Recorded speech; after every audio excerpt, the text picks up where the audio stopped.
Opäť sa vám hlásime z areálu Centro Nitra, aby sme ďalšiu obeť, ktorej mimochodom v žilách koluje vysokooktánový benzín, otestovali v našej súťaži Celebrity Talent Skrytý. Čo to je na naftu? Ja. So svojou Audinou A4 Super Turismo patrí medzi tých najrýchlejších na slovenských kopcoch.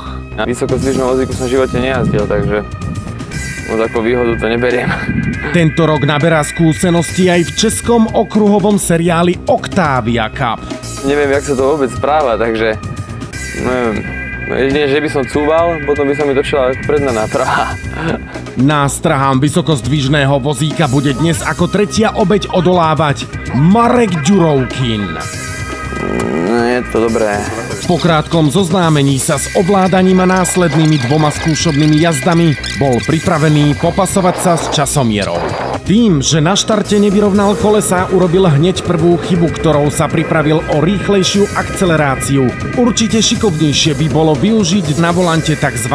Guľu. Zamestnal by iba jednu ruku a tá druhá sa mohla starať o páky. Lyže už skôr mierne naklonil a jednoducho ich spustil ešte pred ňou. Aha, ty vole.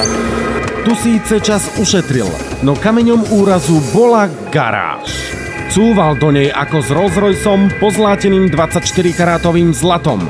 Výstražnú signalizáciu pri spätnom chode využil Marek pravdepodobne ako parkovací senzor. Veľkú pozornosť venoval aj výjazdu z garáže, aby náhodou limuzínu neoškrel. Keby mal však na palete porcelán, po tejto rane by sa nedal identifikovať. Jeho otočka skoro ako na ručnej brzde bola až nebezpečne efektná. Naopak neefektívne je používanie oboch rúk pri krútení volantu. Keďže Marek patrí do tej mladšej generácie, zakamufloval to svojou obratnosťou. Kto vie, či by takýmto štýlom vydržal odjazdiť napríklad taký kilometrový slalom. Zatiaľ ako tretí súťažiaci sa nemusí báť o medailovú pozíciu. Preto sa s časom 1 minúta, 14 sekúnd a 23 sekundy môže tešiť zo striebra. No dobre sa mi to pozdalo, ľúbi sa mi to, asi zmení zamestnanie. Trošku tréningu a bude to dobré. A teraz trochu sebakritiky. Ešte by bolo dobré, keby som radšej šoferoval s touto guľou tunak na volante, lebo mne sa strašne dlho sa tomu točí volant a mne sa tam zamotávali ruky. A to najdôležitejšie... To je naučiť parkovať do garáže.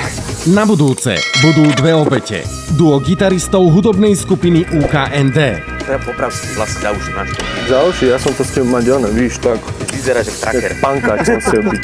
Dalibor Daňko za volantom a jeho strážny Michal Andiel.